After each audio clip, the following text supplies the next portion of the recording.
बेशक मेरा परवरदिगार दुआ सुनने वाला है। ए परवरदिगार, मुझको ऐसी तौफीक इनायत कर कि नमाज पढ़ता रहूं और मेरी औलाद को भी ये तौफीक बख्श। ए परवरदिगार, मेरी दुआ कबूल फरमा।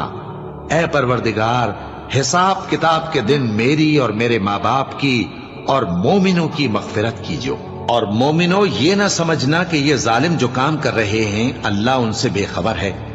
वो इनको उस दिन तक मोहलत दे रहा है जबकि दहशत के सबब आंखें फटी की फटी रह जाएंगी और लोग सर उठाए हुए मैदान क़यामत की तरफ दौड़ रहे होंगे।